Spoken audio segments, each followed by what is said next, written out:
Greetings, YouTube. I have a dear friend who loves dogs, and she always has two dogs, and they are always some variety of Labrador. Sometimes they're purebloods, and sometimes they're a mix. She's taken in, she has a rescue once that had been actually found abandoned in a field with a bunch of other puppies that were, I believe, Rottweiler Labrador mix. Lovely dog. And at one time, the two dogs she had were Jake and Chelsea. And Jake was a yellow lab. And Jake was a really big yellow lab, on the upper end of the breed size for Jake. For yellow labs, he was a monstrous animal. But he was also one of the best dogs I've ever known in my entire life, and I loved that dog. He was just a great entity. He was a great guy, and I miss him dearly. Both Jake and Chelsea have since passed on. But the thing that Jake was known for, besides being a really wonderful, lovable dog, was his jaws. Jake could chew through anything. Now that sounds like a statement of hyperbole. Of course you can't say he chews through anything, but I'm going to give you some examples of why I say this. There's a company that makes a brand of dog toy. They're kind of vaguely honeybee shaped, hive shaped. They're made out of heavy, dense rubber. And some of them, the big ones, they're like this big. They're large. And you're supposed to stick treats inside them, and the dog's supposed to actively chew on this thing to get the treat out, and it keeps them busy and it's good for their teeth. That kind of thing. And they claim that these things are indestructible. Well, Jake got one day, and 2 hours later, it was little bits of rubber on the floor. He destroyed it in 2 hours. Had fun, enjoyed himself, but it was gone. I always thought that we should have used Jake as a test bed for dog toys. But the best story about Jake and his jaws takes place when my friend went on vacation.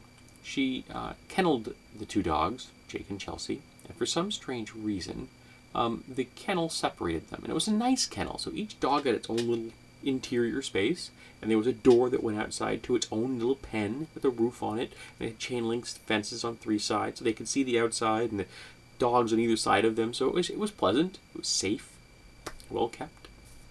But they put Jake in one little pen, and they put Chelsea in another little pen, and between the two of them was a third dog. So I have no idea who this dog is. And for Chelsea's entire life, since she was a puppy, she'd lived with Jake. Never been separated from her from more than a few hours. So when she suddenly found herself alone, and then she could see Jake and hear Jake, but she could not be near Jake, she began to make distress calls. As you can imagine, Jake was the alpha in the relationship, essentially her parent as far as she was concerned. And the distress calls just continued, and Jake became increasingly agitated. So Jake's response made perfect sense to Jake. Jake chewed through the chain link fence. He got into the pen that separated he and Chelsea. He then went to the chain link fence that now was the only thing separating him from he and Chelsea, and he chewed through the other chain link fence. Galvanized steel. Now he did tear up his gums, but he didn't break his teeth, and he did no permanent harm to himself. He then got into the cage with Chelsea, and they were both happy. The kennel wisely let them stay together. Now, I've always wanted to know what was going through the mind of the dog in that third pen. All right, you're just doing your dog thing, and something suddenly chews through something you perceive as impenetrable. What would you, the viewer of this video, do right now if the wall right next to you, something chewed its way through?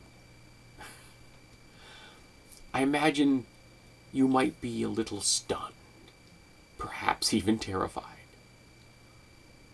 But Jake was an awesome dog, and I've always, in my mind, seen Jake as the perfect, the quintessential example of the definition of loyalty, wherein you will do anything to stay loyal to someone. I love that dog. I miss him. The world is a lesser place without Jake. We need more dogs like Jake. We need more people like Jake.